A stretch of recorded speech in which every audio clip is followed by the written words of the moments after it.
All right, what did we learn this time? We learned that if I decide the solution to the keys jangling in the pockets is to wear a hoodie, then I'm gonna end up fidgeting with said hoodie and create a horrible sound that just permeates like half of the audio. So, the solution I've developed now is that I've just taken my apartment keys off of my keychain and they are now sitting in individual pockets. I have two keys, one for my apartment door and one for the apartment complex itself if the power goes out and the electronic unlock system just stops working. That's never happened in the nearly a year I've been living here, but if it ever did happen and I didn't have that key, it would be fucking disastrous. So, better safe than sorry. But anyway, we're back. Fuck, how long is it? Okay, it hasn't quite been a week since I recorded the last video. Yeah, okay. It's gonna be in my mind, so I just thought to mention it. My car. I don't even have my hoodie on at all right now, and the night's a little brisk, but it's actually kind of nice. It's just warm enough that I'm not uncomfortable. It almost feels kind of nice, the little bit of chill in the air. Even the wind isn't too bad, so yes, this is quite lovely, and I think I'm gonna have myself a nice long walk. You know why? Because I'm gonna be talking about Love and fucking Ponystep again. That's right, baby. It's gonna be in the title of the YouTube video, but So, as you might imagine, I've been listening to Love and Ponystep a lot.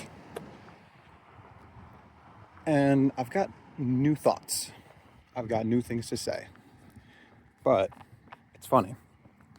I didn't even say everything I wanted to say in the first video. Somewhere in the beginning I mentioned that I was going to talk about the themes, and I didn't. So, hopefully that ground will be covered today, because there's some interesting stuff going on there. Sorry, I just had a nice bowl of chocolate chip mint ice cream before I headed out, and yeah, I guess I'm just processing that while I'm walking. So anyway, yeah, themes of the album, and I just have new thoughts on it, new perspectives on it, and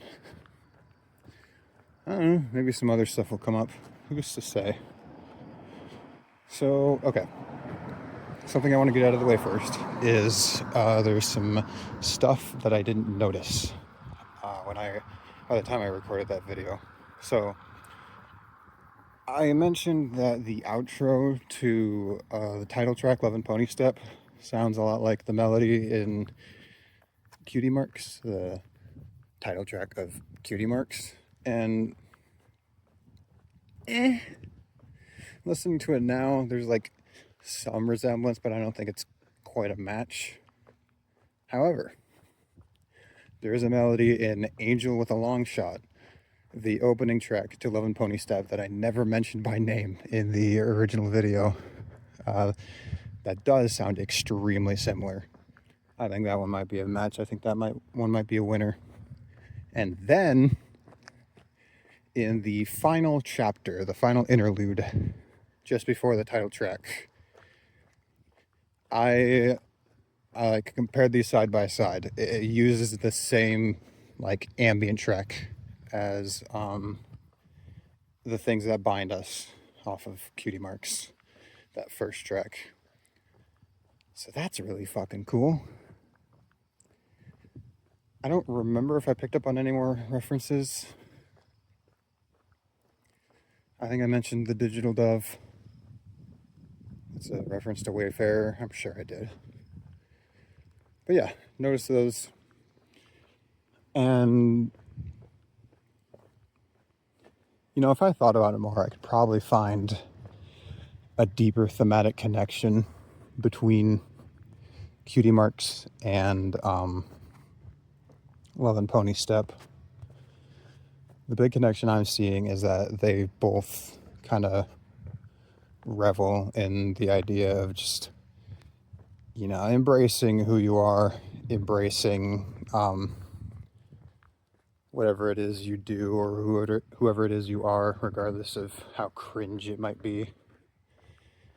But, you know, Cutie Marks does that both textually and metatextually, whereas I think it's mostly a metatextual thing in Love and Ponystep. I'm gonna take a breath here, Jesus. If I'm ever gonna be any kind of vocalist, I need to learn some breath control. God damn. Bold move leaving your garage door open just in the middle of the night. It's not the middle of the night. It's probably gonna be around 11 p.m. right now. But it's dark, and the garage is dark. I could have just snuck in there. Anyway, so there might be more thematic reasons for all the Cutie Marks references that I'm just not picking up on immediately. Then again, when specific references are made, like to specific songs, and we're not just talking about the album and its general themes, then the references are very pointed and make a lot of sense. So, for example, in The Slow Dance, that is a song about unrequited love, in a sense. At least from what I'm remembering of the lyrics. I have looked through the lyrics. Okay, I'm a real fan. The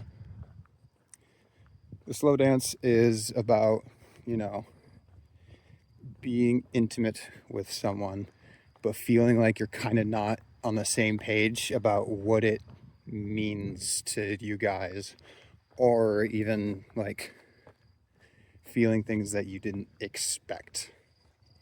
Like, oh, like Vid's whole deal throughout that album, especially the, you know, beginner portions before Walking Beside a Dragonfly, is that she says it herself. She just wants to love. She has all this love that she wants to share. And, you know, she kind of tries. What is that? Oh, that's a cat. Okay.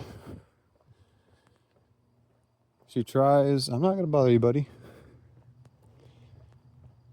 And so that kind of manifests itself in her, you know, becoming physically intimate with other people to try to like distract herself from the breakup with Dub. But, you know, the wanting to love doesn't go away even when she's indulging in this vice. And so she engages in this intimacy, but there's this like feeling of wanting more because it's just purely shallow. It's purely for pleasure, and that's not what she really wants deep down. And when I lay it all out like that, no, it is an interesting time for this album to come out. I'm not trying to say like she's a fucking she's clairvoyant. This album was made for me. No. A lot of my last video, is talking about how this album wasn't made for me. It is just coincidence that this album speaks on things that I'm like specifically dealing with recently, but it's just kind of funny. That's not implying anything. It really is just a funny coincidence. I don't know, maybe I'm implying that like I've been thinking a little bit more about like the stuff going on around us and with the universe. Like, I don't know how much reason to believe souls exist. It's just, lately I've been feeling emotions that don't feel like bound to anything that I can grasp onto, you know? And I get that that's just the brain doing brain things. We do sometimes just feel very, very strongly about something, and our little monkey brains can't wrap our heads around exactly why. But it's just some of the music I've been listening to has been giving me feelings that are very hard to describe, or feelings that are so strong that, like, it doesn't feel like anything else I've felt before, and that makes it feel like, you know, otherworldly or whatever. And yes, it is Vylet Pony music that's making me feel that way. Where was I? Right. So I was talking about the slow dance. I remember. Yeah, that's the whole deal with that track. It's like, shit. I think I like am trying to express this love, but like it's unrequited, because this is supposed to be just a purely, you know, shallow, pleasurable transaction, rather than like a sharing of deep connection. And this is making me realize how shallow this pursuit is, and how bad this might be for me.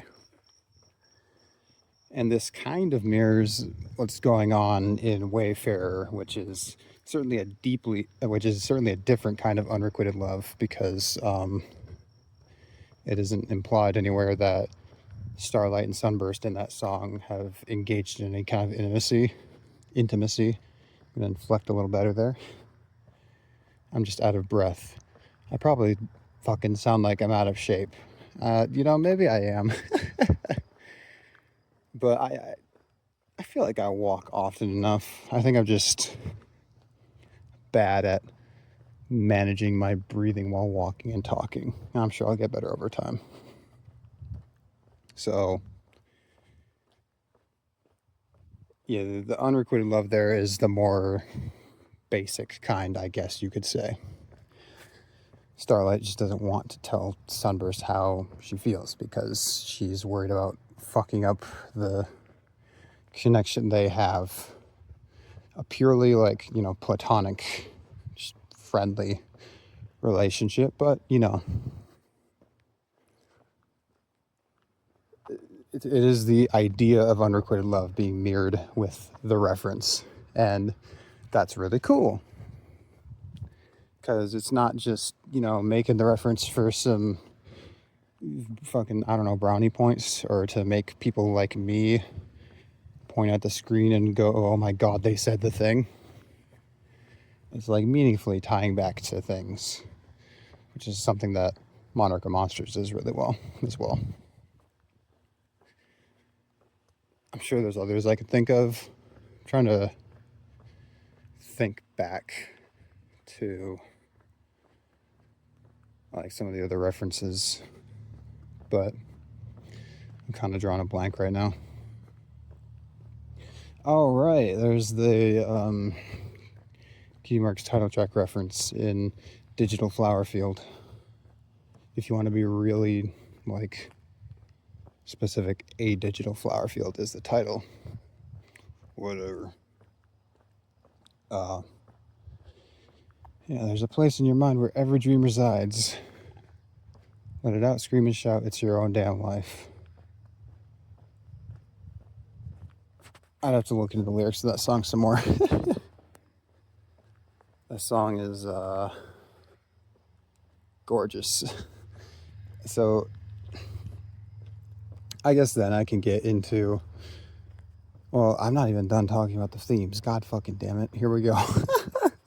You know what? No, okay. I'm gonna get this out of the way. The album grew on me, obviously. I figured it would, and it did. Who would have fucking guessed? I guess we can start with Dual-Headed Hydronoid. It grew a little bit. I don't know. It's still my least favorite track, but like I appreciate it a little more. Worst favorite ever, exactly the same. Banger. Falling in Love with a Corporate Illustration. Yeah. Yeah, that song fucks. That song fucks all day and all night. You know, as you listen to these longer, more complex tracks, you get a better grasp of them and you start to appreciate them more. I think it's pretty natural. And yeah, now I appreciate it more. What really did it for me is those fucking horns in the last chorus. That's the good shit, baby. Yeah, so that's what really grew that track on. Really made that track grow on me. Oh yeah, and then there's Wonka X Howl, which I kind of wrote off in the last video. I just kind of figured, like, yeah, you know, there's gonna be songs that just kind of fall through in an album this long, and I just kind of assumed Wonka X Howl would be one of them. Not so. That song has really grown on me. I think it's catchy as fuck. And I love it. I love it now.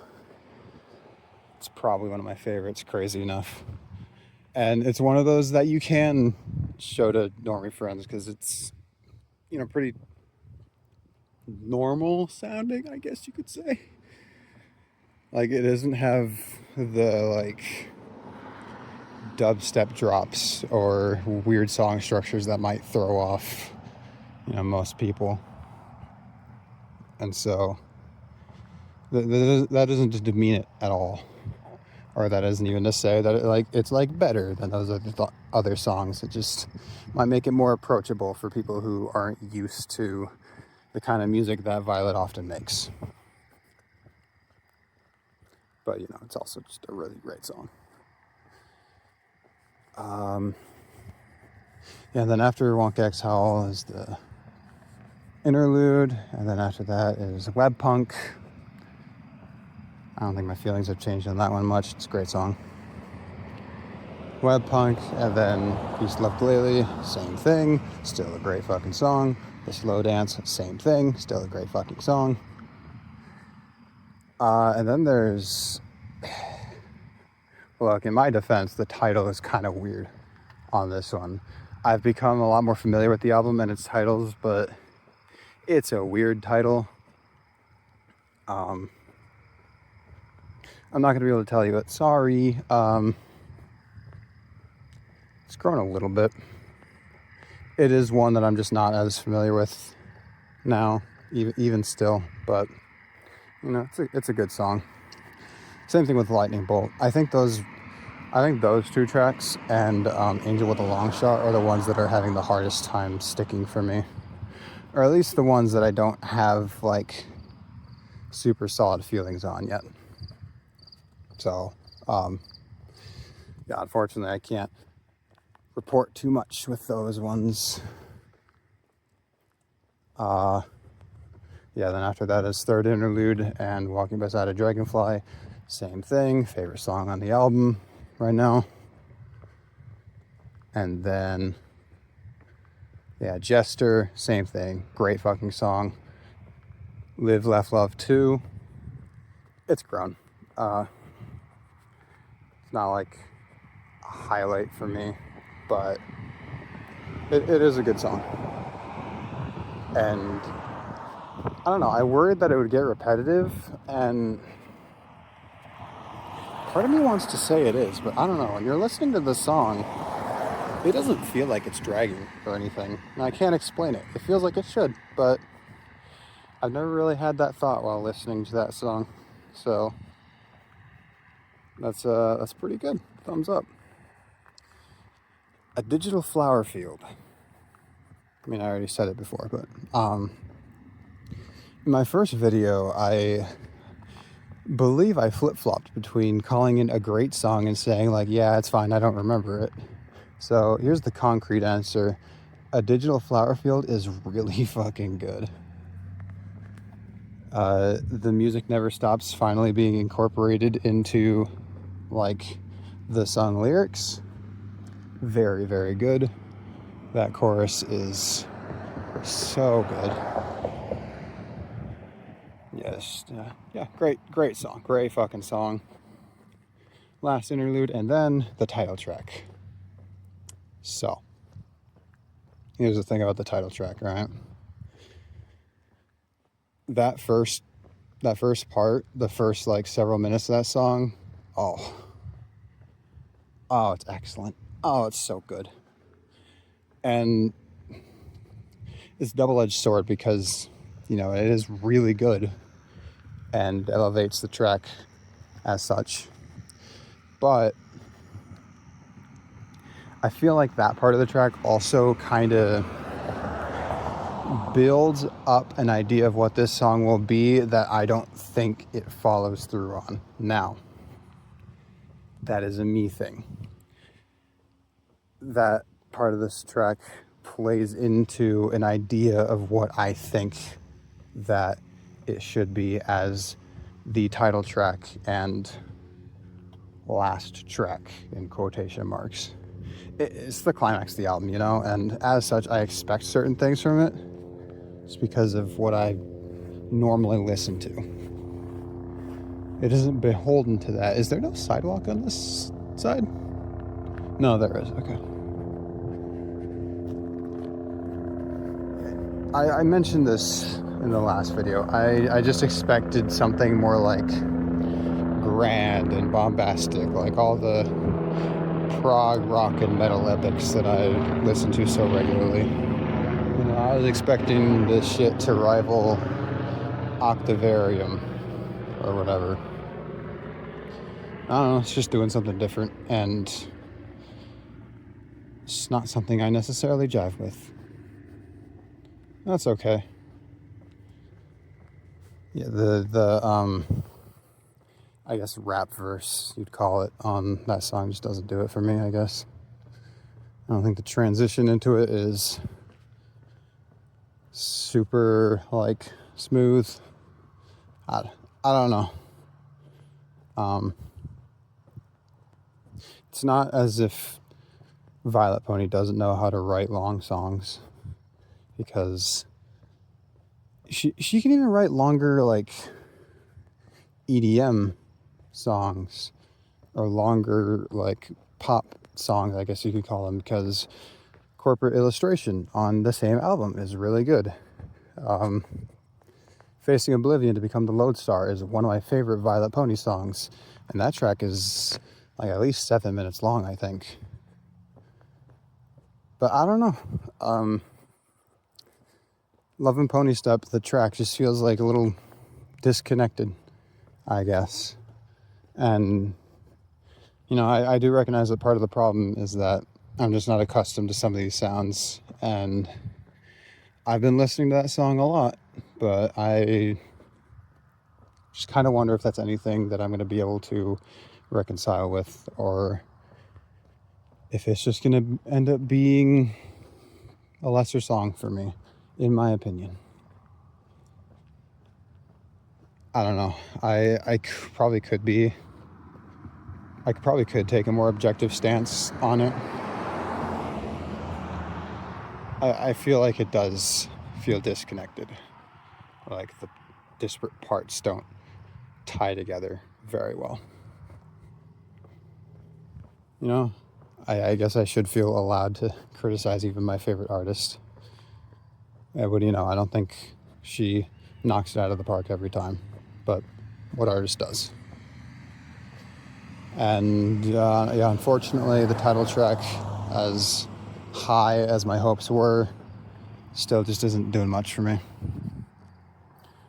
But the intro and outro are still great. I'm going to be honest, I've just kind of stopped the album before the bonus track on these recent listens. Like, I just, you know, I did listen to it again at one point, and, like, it's fine. It is just kind of a whatever track, though. And I guess I'd prefer if the album ended with the title track, to be honest. Just my preference. So, yeah, the album's grown appreciably, and it's gone from, well, I did spend a lot of time criticizing, the title track and by extension the album there. And I mentioned that there are a few songs that don't do anything for me. But with that being said, this has gone from like a good, even great album to like something really impactful and meaningful for me. Because, I don't know, I'm just paying more attention to the lyrics. I'm letting the songs really grow and sit with me. And I'm, I guess, opening myself up to them. And as such, I'm feeling the weight that these songs can carry, the power that they can have. Songs like Dragonfly and Digital Flower Field especially are the emotional heavy hitters for me. And Wonka X Howl has become something of a comfort song for me. There's been quite a few songs that have kind of become comfort songs, actually, just because, I don't know, it's like nice, happy music. And they absolutely do talk about like serious things, but it doesn't mean I can't vibe to them. My Love is a Quick Scope is another one of those. I think I completely forgot about that song in my little recap. Oops. Feelings haven't changed on that song. I still think it's great. So, yeah, it has become kind of a like comfort album for me. And yeah, it's just I don't know if I don't know if an album's going to be able to top it this year. I'm going to be honest. I might have a Vylet Pony album as my album of the year 2 years in a row. In fact, it's looking pretty certain. Because here's the thing. To be honest, I think that the releases that I've been tracking this year have been a little lackluster. Like, I don't really have anything that stands out this year as like exceptional like I did last year. I mean, last year I kind of had trouble picking between some of my favorite albums. Knocked Loose was fantastic. Caligula's Horse was fantastic. There were other, great albums, even if I didn't like rank them as the heavy fucking hitters. There were so many great albums last year. Blood Incantation, Bring Me the Horizon, weirdly enough. I didn't expect to like Bring Me the Horizon's, album. I'm forgetting the name, Next Gen something. Or, wait. No, I think Next Gen is the subtitle of that album. Anyway, Bring Me the Horizon's 2024 release. I liked it a lot more than I thought I would. I think it's fucking great. Then, yeah, Blood Incantation, and I'm forgetting the rest. It was a great year for metal music, I'll just say that. I'm not really getting that this year, though. There's albums I've liked. Like, I liked Dream Theater's album this year. It was pretty good. Who the fuck else has released albums this year? I know there's been a couple bands I've followed, but we'll see about Between the Buried and Me, I guess.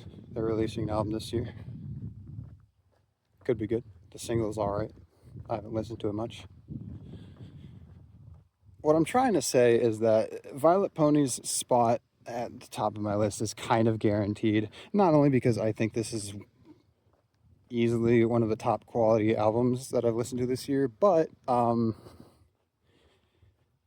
when I consider the best album of the year, I don't just consider like my perceived quality of the music. I think about like the effect, the emotional effect it's had on me. And I guess I just take that into consideration when, you know, judging any piece of music as ranking among my favorites, obviously. And not only has Love Ponystep like had an emotional impact on me, Walking Beside a Dragonfly has almost made me cry. Pretty sure Digital Flower Field has too. There's one line in one of the songs, I'm not remembering which one. To behold your reflection is to hold your life in your hands, or something like that. That's a great fucking line. Or is it the universe in your hands?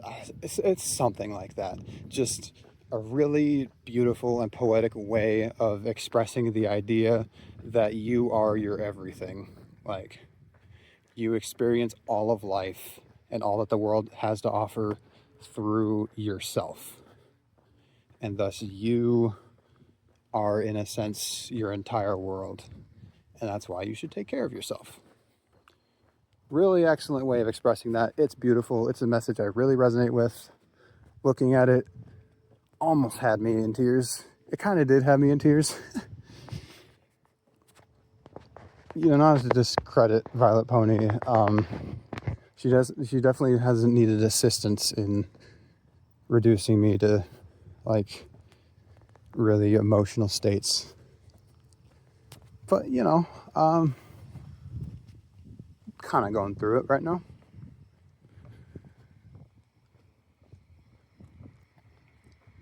Do I or do I not trauma dump in a fucking YouTube video? That is the question.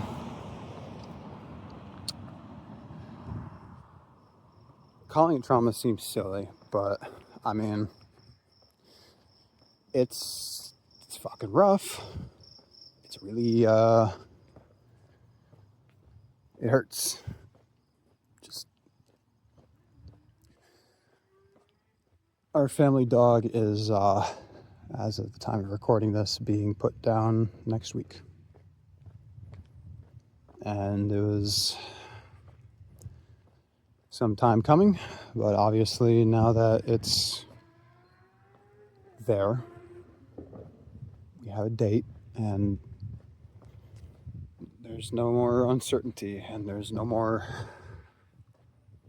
hoping, I guess, hoping that you know, I'll be able to put it off a little longer. It's gonna happen now. And so obviously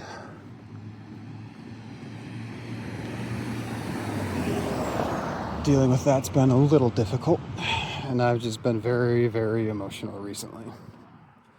And so some of this album songs have been hitting me like a truck.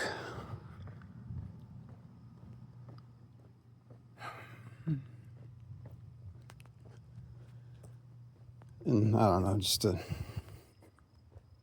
I mean, losing any dog is hard. It's just, you know, we've had this dog in the family for like over a decade. I can't remember a time in my life when we didn't have him. And I'm just having a really hard time accepting that.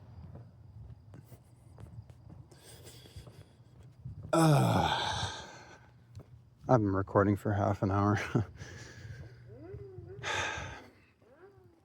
I'm gonna fucking pause and collect myself. How does that sound?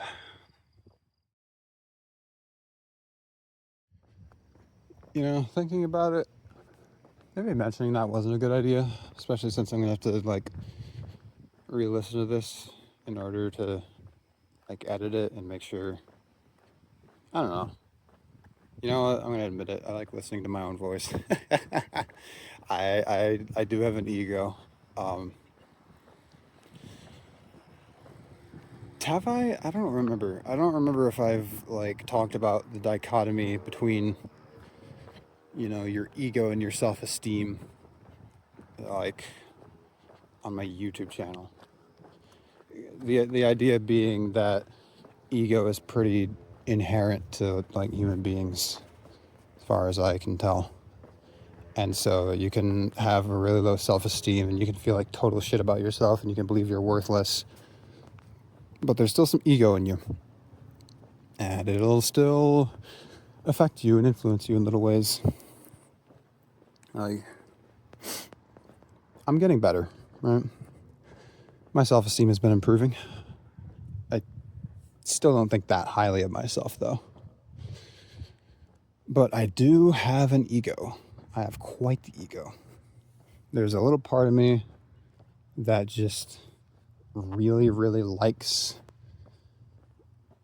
I don't know, like appreciating the things that I've done. I really like when other people appreciate what I've done. I kind of like, I'm almost desperate for that validation, you know? It used to be a lot worse. I still do plenty of stuff just for like its own sake. For example, these videos. You know, they don't get a lot of views, and that's fine. I don't think even most of my friends watch them, but that's fine. I make them for me, and if they are enjoyable to anybody else, then that's awesome. And I've actually received word that they are enjoyable to people. Hi, Joe Daniel. And so, all the more reason to keep doing them. So yeah. Right, and you know, if someone criticizes me, I take it very personally. That's another product of ego. I'm working on it. I'm trying. It's all a bunch of trying. Life is just trying. Do or do not. There is no try. Well, you know what? What I'm going to do is I'm going to try.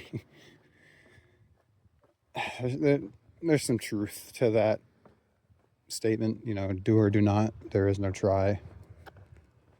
But if you feel like reframing it helps you, then by all means. Because, like,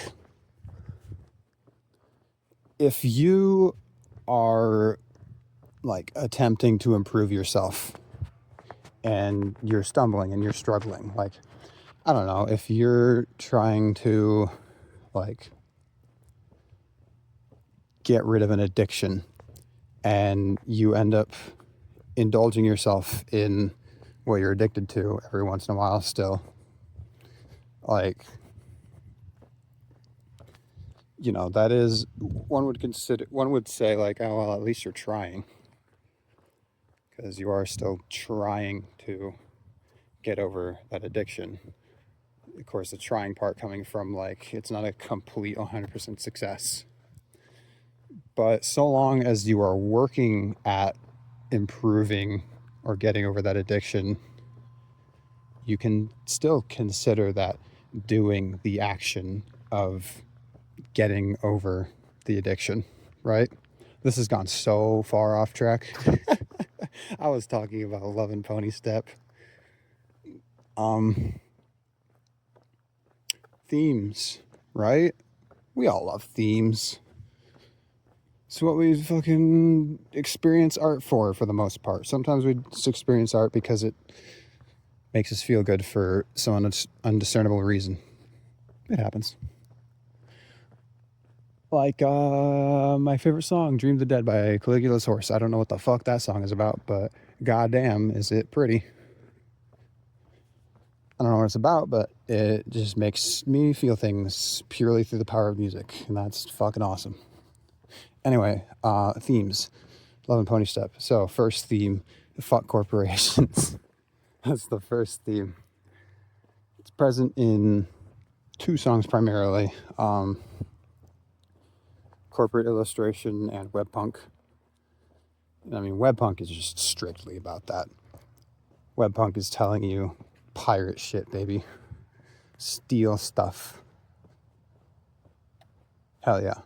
And then corporate illustration is an interesting one because it kind of like tackles the idea of someone turning to a corporate product in a state of like emotional desperation, and it provides them comfort, but they're fully aware that it's like not good for them because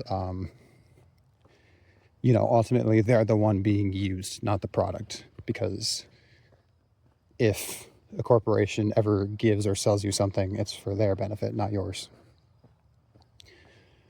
And especially if we're talking about like things like AI chatbots that people use as their personal therapists. Like, that's a real thing that's happening right now. And it's a pretty timely song because of that phenomenon. Like, that's not a good thing. At the beginning of this song, the COD announcer says hostile care package inbound. And I think that's kind of clever. Because, it looks to be a care package. This AI therapist looks to be there to help you, but it's hostile.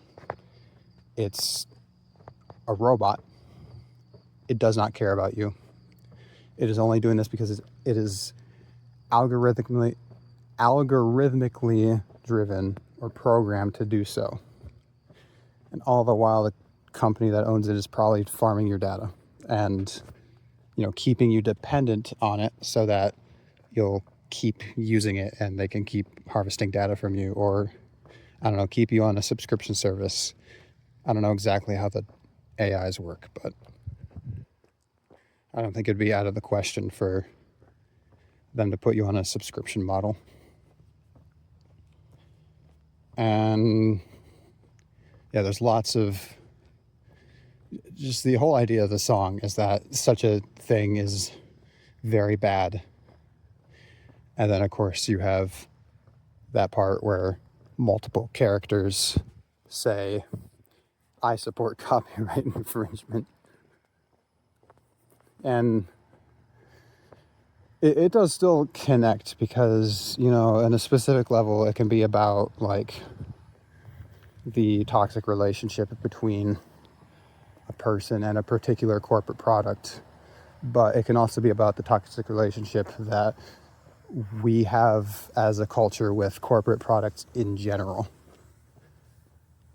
And so, in a world where we often have a toxic relationship between corporate products, just taking shit can be a way of combating that.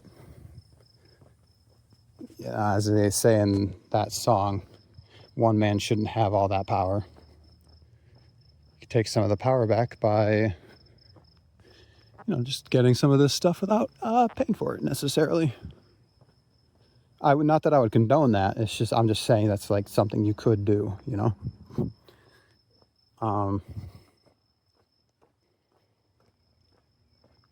And so, yeah, there's that. Vylet Pony really likes writing songs about relationships, but then again, who doesn't? So that's very present, and I'm kind of floundering here. The main thing I wanted to talk about in terms of themes is just pointing out the fact that the connections between this album's themes and some of her other works are really cool. And you've got that with the exploration of relationships, of course. And, depression. Yeah, depression, self-esteem. Those are very present themes throughout Vylet's work. And that's what Vid is going through. Her whole thing is that, the root of her problems is the fact that she kind of hates herself. Maybe not kind of. She thinks she's awful. She thinks she's terrible. And so That's kind of where all these problematic behaviors stem from. And the ultimate message, a big part of the ultimate message of the album is, hey, love yourself. To be gentle, to be kind. This is the way and this is the game. And again, you want to talk about pointed references. The fact that they reference Rest Now, Little Wolf, or Dear Wolf, one of the final track of Monarch of Monsters. Very directly lifting the line from that song because it's an extremely similar message. The end of that album, after this whole story about how horrible and fucked up it is to hate yourself and be hated by the world, is you should be kind to yourself, and that's what'll kind of get you through everything. And that's the big point of Love Ponystep as well, is that loving yourself is everything. There's another little nugget in there though, which is largely communicated through the interlude before Walking Beside a Dragonfly, when Lodestar is saying, like, you know, you have been indulging yourself in excess, in noise, essentially, just distracting yourself, when what you really long for is finding, like, appreciation of the ordinary. There's a dog barking at me. He's very upset that I'm out here. You know, he just talks about, like, you want to feel the grass underneath your hooves. You want to hear the laughter of friends. Just simple, everyday stuff like that. Just finding the joy and the beauty in just what's around you. Things that you don't even necessarily have to look all that hard for. Just finding beauty in the simple surroundings around you. And of course, I look at that and it's like, hey, you know what's crazy? What's crazy is I just listened to this album titled Can Opener's Notebook. And what do you know? That album has a lot of that. But I think specifically the song that really, really captures that is Hippogriff Festival. Thinking about it, I think there's songs where that message is more explicitly stated, but I mostly just want to talk about Hippogriff Festival because that song is phenomenal.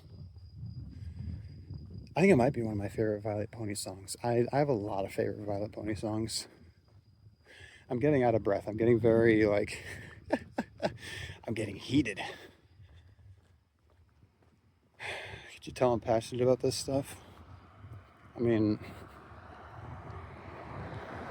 I've never been this passionate about an artist before. I'm gonna be real. It's I don't know, it's just kind of cool, the idea that the older you get, or as you get older, you'll just find more appreciation for things. Like, you know, I was depressed as a teenager. Could you tell? I need to find some place to sit. I'm exhausting myself. You know, I think I know where to go. Where is that, though? That way. All right. Fuck. Yeah, okay. I was depressed as a teenager, and, you know, when you're depressed, you just kind of, everything loses its luster, basically. What joy you can find is kind of just fleeting, and you don't allow yourself to enjoy things, you know? And when you're depressed, it's really, really hard to find beauty in the world. And so one of the surest signs that you are moving on, that you are recovering from depression, is realizing that you are seeing the beauty in the world. And I guess just noticing that I've never been more passionate about music is, something like that.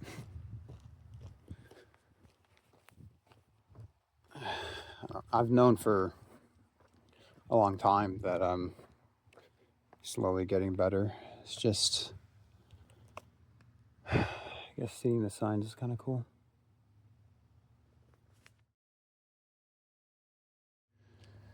I don't know why this walk has been so fucking exhausting. I think I just need to take it easy. I think I just need to, make these leisurely strolls and not power walking. And I'm bisexual, by the way. I just thought I'd bring it up. It's not really relevant, but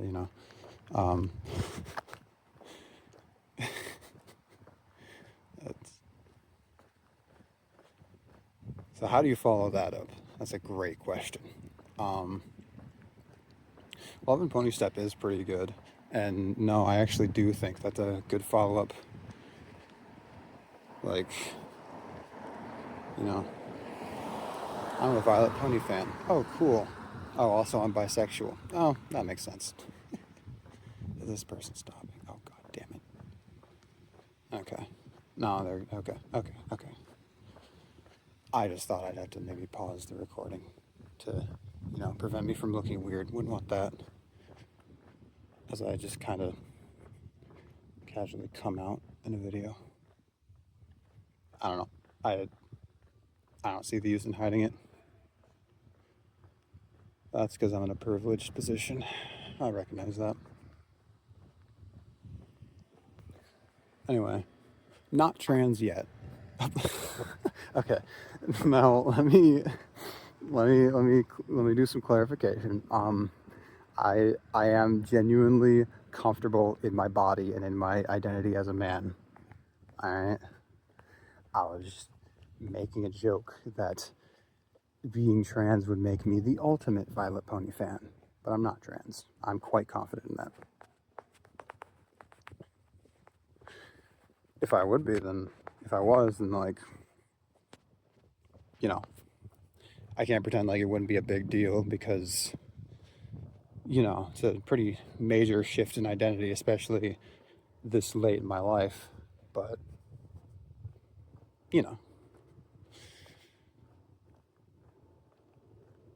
what was I fucking talking about? I don't know. I think I've kind of exhausted what I want to talk about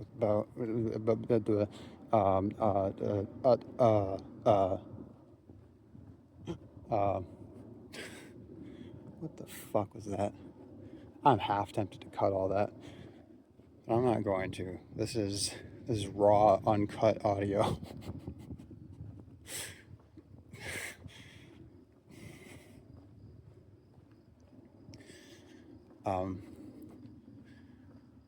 The audio and I are dissimilar in that way. There, I did it. All right. So overall, I'd give the album a 3 out of 5. This album genuinely got my life in order. I give it a 2 out of 100.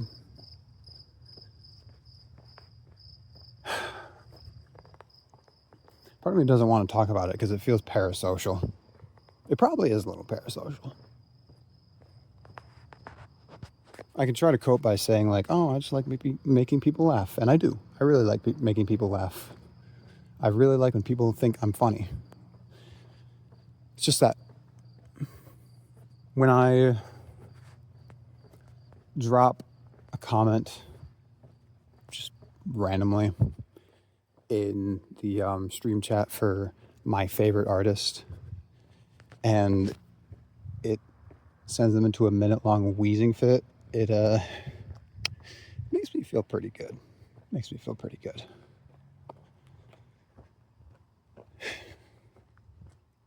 Yeah, I don't know. Simple story. I was just at work. I saw Vylet Pony was streaming, and I want to get involved in like the community there because I want to talk about Vylet Pony with people. You know, that's why I do this. It's because I don't have anyone else to talk about it with. So I talking to the void here. I talk into my phone. I just kind of hope people will listen and go, I fell asleep to this. I want to talk with people about Vylet Pony, and I feel like I could connect with people based off of this, because I have before. The last time I was really passionate about something, that's how I met like almost my entire friend group. Two Kinds is what it was, the webcomic. I was very, very passionate about Two Kinds, and I joined a Two Kinds Discord server, and that's where I made most of my friends. They're all lovely people, and I love them. And if any of them are listening right now, I love you. So like, I feel like I could have that with, you know, a Vylet Pony Discord server as a random example. But I tried joining the, I guess you could call it official Vylet Pony Discord server, and you need your phone number verified through Discord to join. So like, oh, okay, so let me go verify my phone number. Oh, okay, I can't. It just gives me an error saying like, no, sorry, chief, can't do that. Not very specific about it. And I've worked at this for quite a while. I've tried logging in through my phone number and all that jazz. I've tried contacting Discord support. Just some other account must be using my phone number, and I have no fucking idea which one it would be. So, yeah. Discord server is a no-go. So, as another option, I've decided I want to see if I can become active in the stream chat. I don't know how the fuck you connect with people in a chat, but evidently it can happen because a pretty popular comment on the video for Love Ponystep is talking about how somebody met someone else in the premiere chat. They both like photography, and so they're like friends now. It's like, okay, well, I guess it's possible. I don't know how that happens, but perhaps I can investigate and see how that happens. So that is why I dropped into the stream chat on like a Monday morning, I think it was. I don't fucking know. And I just said, hi, Love Ponystep was very good. I just finished rating it a 3 out of 5 on Rate Your Music. Just a random bullshit comment. I wasn't really expecting much. I was just trying to be kind of funny. If I got some nose exhales, that'd be good enough for me. But Vylet thought it was really fucking funny, and it made my entire week. So, that's pretty cool. It's the little things, guys.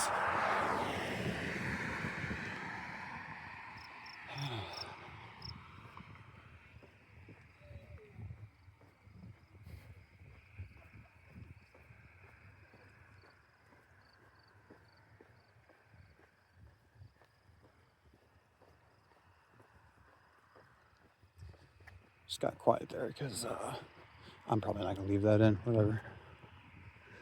Just got quiet because some people biked by granted on the opposite side of the road, but, you know, looked like a couple. That's nice. So, in actuality, like, I think Love Ponystep is really fucking good. You know, not my favorite Vylet Pony album, but I don't think Monarch of Monsters is going to be toppled. So, like, you know, maybe in a few years it will. The Great Misdirect, Between the Buried and Me, was my favorite album for like a good couple of years. So, you know, I'm sure my music taste will change and evolve, and maybe someday I'll have a new favorite artist. But I think this Vylet Pony phase is going to last a good while, especially if she keeps releasing albums like yearly. Because, you know, I think a small part of the reason why I kind of lost my passion for Two Kinds is because its updates are so inconsistent. And so, I don't know, I just wasn't being given enough to chew on, I guess. And I still haven't even listened to all of Vylet Pony's stuff. I still need to do that. So, yeah, sorry guys. I'm going to be talking about Vylet Pony a whole lot fucking more. I'm not sorry, actually. I'm not sorry in the slightest. I've been telling my friends, because I'll admit, I've been a little obnoxious about this. Like, they'll be talking about something completely random, and I'll find a way to tie it back to Vylet Pony. Oh, they're just riding up and down the street. Okay, you know what? Whatever. I'm just going to keep talking. I'm going to sit on this little, I don't know what to call this, foundation, I guess. You know, I'll take a picture of it and I'll put it in the video, I guess. How the hell not? It's the kind of power I wield.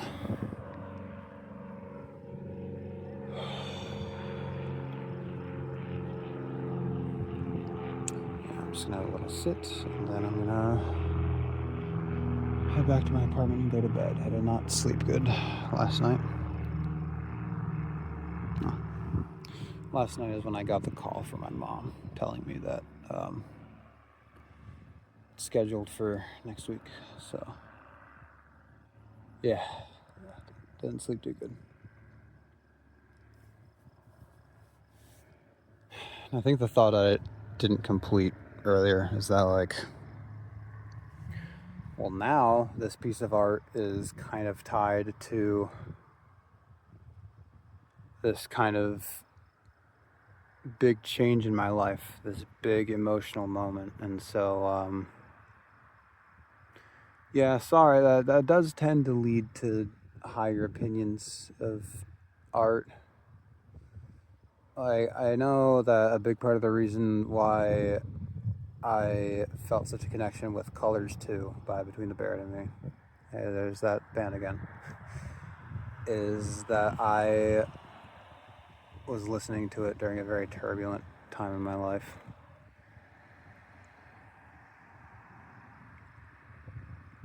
And so, you know,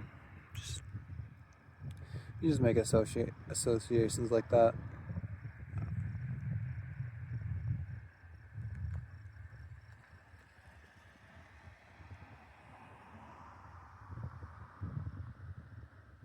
Sorry, I'm both in thought and chewing on a bit of loose skin on my lip.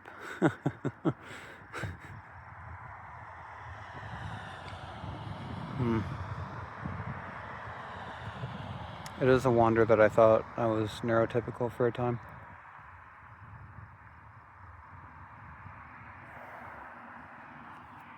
Alright. I guess I'll pause this one, take a picture of this thing so that anybody knows what the hell I'm talking about, and then I'll, would that be doxing myself, actually? I think I'm content not giving away where I live, actually. Yeah. I think I'm alright with that. So sorry, you don't get to see what I'm sitting on right now. Realistically, the odds are incredibly low, but I don't care.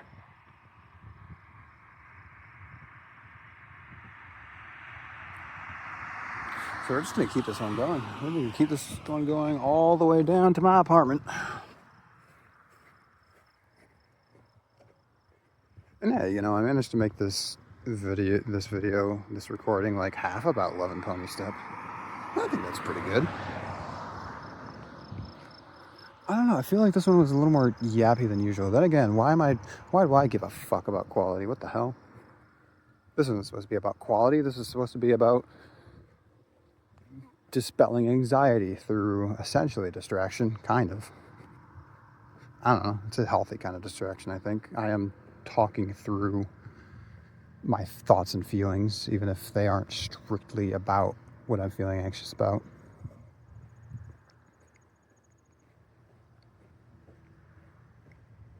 Here's something that I haven't talked about that I wanted to. So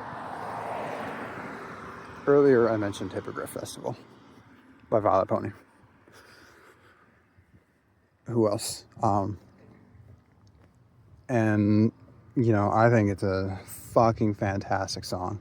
It's basically perfect. I say that about a lot of her songs. I don't know, she's just a good songwriter, what can I say? But so this song, that album sounds fucking so good. I love how that album sounds. Not just like the mixing, but just the atmosphere and the pacing. Okay, there's this part in Yak Song. For the most part, it's like a really energetic, uplifting song. But then not far into it, there's this part where like most of the instruments cut out, and it's just this vocal harmony that Vylet is doing, just kind of enveloping you. And it's one of the most beautiful things I've ever heard, and it lasts 24 seconds. Just throws that in there. It's fucking, I don't know. I didn't even know what to say to that. I don't know what to make of that. I love the way Vylet uses vocal harmonies in that part. For a good 24 seconds, I'm in another plane of existence. Anyway,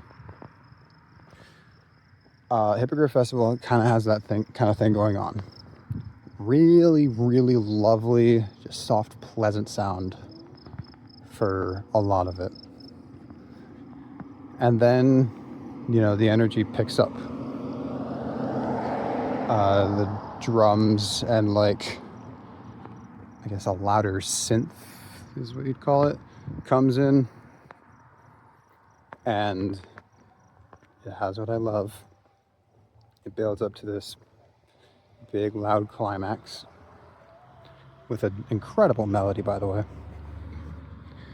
And it's almost what I listen to the song for, is to hear the build up and to hear that climax. It almost makes the song, but then you listen to it again and again and again and again and again, and you realize, oh no, this stuff before is still gorgeous. It's still really, really great.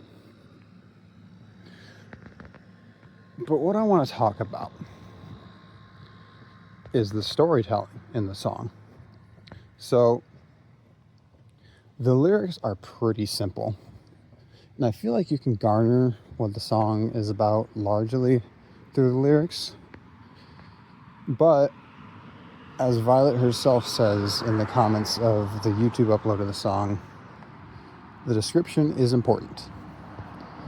The description to Hippogriff Festival basically just tells a little story about can opening, or Canny as she often goes by. Canny is kind of dragged out of her cabin where she's been kind of isolating herself to go to the Hippogriff Festival. And she's really hesitant to go, not only because of just her reservations, maybe some social anxiety, stuff like that, but because she just feels out of place there. Like, this is a festival full of yaks and hippogriffs. She's thinking, what place do I, a pony, have here? So she goes, and she's very reserved. She's very, like, quiet and anxious. And she's just kind of observing things, taking things in. And it's through observing these things, taking in the scenery, all the like different sights, different colors, different sounds, and all of these people just being happy and sharing things that they think are beautiful, that she kind of comes to realize that, oh, this is it, as is stated in the song. Like, this is what this is about. Like, what I am or who I am doesn't really matter. And like, is this the peace that I've been looking for? Is this the contentment I've been looking for? Whatever.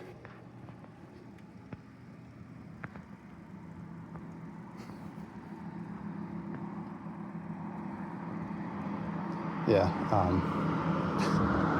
those bikers right behind me. So they absolutely heard some of that. It's fucking whatever. Fucking whatever. Anyway, so Kenny just comes to realize, like, this is what this is all about. I don't need to worry about, whether I fit in or not. This is just all about the sharing of beauty and sharing of joy and appreciating the beauty and the things around you and the people around you, just soaking in, the happiness in everyone around you. And so she comes out of her shell. She unabashedly appreciates the festival, like running around and just soaking in all these sights, but with a new fervor and without any anxiety, not caring to like hide her interest or her passion anymore, just letting it all out. Great story.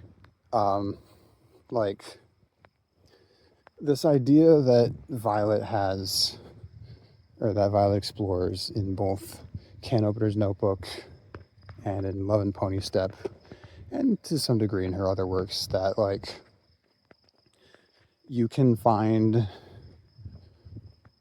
like, I think she'd almost state that like the purpose of life, though there isn't one specific one, could largely be just the appreciation of the ordinary and finding the beauty in the world around you. I think that's a very, very lovely idea. I really connect with that. That's a big part of the reason why that story fucking hits. But the fact that the song starts out quiet and kind of held back, much like Canny, as she's invited to this festival. In the first part of the song, Vylet's vocals kind of start like, they have this echo effect, like she'll say at the Hippogriff Festival, and then left channel Hippogriff Festival, and then right channel Hippogriff, and then they come together in unison. It's a really like great way of creating little setups and payoffs within this section without like completely breaking the flow, because you're still just nestled in this nice soft sound, but still experiencing these little pieces of catharsis kind of moving you through the song. Anyway, so to represent Canny as she's first coming into this festival, she's quiet, she's unsure, and there's like all these unfamiliar things around her. You could think of Vylet's vocals as like the voices around her. Like, she's paying so much attention to these other people because she's worried about how she'll be perceived as an outsider here. And so it can almost be like overwhelming, like she might feel like the voices are surrounding her. But then, after, it slowly builds into the phrase, "This is it," spoken softly in the little building instrumental. And after that is when the drums and the big old chords come in. Because that is when she realizes that she doesn't have to be anxious. And it's when she starts coming out of her shell. And the building of the song's energy is meant to represent Canny's energy starting to come out, her passion being like kindled by this realization that she has. And so the big climax of the song feels so meaningful, especially as a contrast to the quieter beginning, because it represents the catharsis that Canny has reached. It represents the shift in attitude and energy that she's had through the story. The song is telling the story, you know, and like, I know that's not a novel concept, but it is a little bit novel, you know, where I'm from, I guess, where I'm coming from. Because, you know, I love metal, and I think metal can absolutely be used to tell a story. You can have movement through a song, and that can represent, you know, what's going on in the story of the song. But most artists don't do that. But Vylet Pony does. And Hippogriff Festival was a fantastic example of that. So, yeah, I love that song. And I love Can Opener's Notebook. And I love Love Ponystep. And I love Vylet Pony's work. Again, we're not going to be parasocial here. No, no, no. And fuck. That is going to be all for me tonight. It's just I'm fucking exhausted. I got a little, I don't know if you could tell, I got a little excited there. Oh, but I'm so tired. Yeah, I guess this video was about Love Ponystep. I don't know. Go listen to the album. It's really good. And take care of yourself, y'all.